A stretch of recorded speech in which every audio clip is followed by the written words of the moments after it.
ইরানের জব্দকৃত বিপুল অর্থ ছাড়ের পরিবর্তে তা দিয়ে মার্কিন মিত্রদের যুদ্ধ ক্ষতিপূরণের অভিনব ছক কষছে ওয়াশিংটন। ৬ জুন বার্তা সংস্থা রয়টার্সকে দেওয়া সাক্ষাৎকারে মার্কিন প্রশাসনের অভ্যন্তরীণ পরিকল্পনার সঙ্গে পরিচিত একটি নির্ভরযোগ্য সূত্র এই চাঞ্চল্যকর তথ্য নিশ্চিত করেছে। সূত্রটি জানিয়েছে, ইরানের হামলায় ক্ষতিগ্রস্ত আরব মিত্রদের অবকাঠামো মেরামতে যুক্তরাষ্ট্রে আটকে থাকা ইরানি তহবিল ব্যবহারের পরিকল্পনা করছে হোয়াইট হাউস। সাম্প্রতিক সংঘাতের জেরে উপসাগরীয় অঞ্চলের মিত্র দেশগুলোর ক্ষতির হিসাব করতে অর্থমন্ত্রী স্কট বেসেন্টকে নির্দেশ দেওয়া হয়েছে।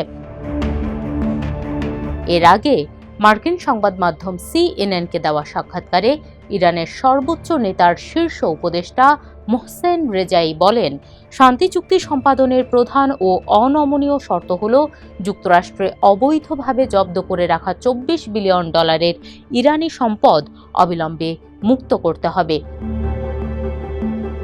ইরানের এই দাবির জবাবেই ক্ষতিপূরণ নীতির পাল্টা চাল দিল ওয়াশিংটন। এর পরিপ্রেক্ষিতে ইরান যুক্তরাষ্ট্রের শান্তি আলোচনা হয়তো ভেস্তে যাওয়ার হুমকিতে পড়বে। রাজনৈতিক বিশ্লেষকদের মতে, পারমাণবিক কর্মসূচি এবং হরমুজ প্রণালীর নিয়ন্ত্রণ নিয়ে দুই পক্ষের মধ্যকার দীর্ঘদিনের দূরত্ব তো ছিলই, তার উপর জব্দকৃত অর্থের ভবিষ্যৎ নিয়ে এই নতুন জটিলতা আলোচনাকে পুরোপুরি স্থবির করে দিয়েছে। চলমান এই অচলাবস্থা কাটানোর শেষ চেষ্টা হিসেবে মধ্যস্থতাকারী দেশগুলো অবশ্য পর্দার আড়ালে তৎপরতা চালাচ্ছে।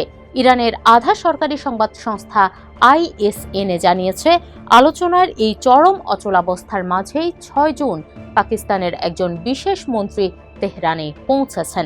তিনি ইরানের সর্বোচ্চ নেতা মুস্তফা খামেনির কাছে একটি অতি গোপনীয় বিশেষ চিঠি পৌঁছে দিতে এই জরুরি সফর করছেন বলে জানা গেছে। তবে এই কূটনৈতিক তৎপরতা কতটুকু ফলপ্রসূ হবে তা নিয়ে বড় ধরনের সংশয় রয়েছে। প্রায় ৪০ দিন যুদ্ধের পর ইরান যুক্তরাষ্ট্রের মধ্যে যুদ্ধবিরতি চুক্তি কার্যকর হয় গত ৮ এপ্রিল।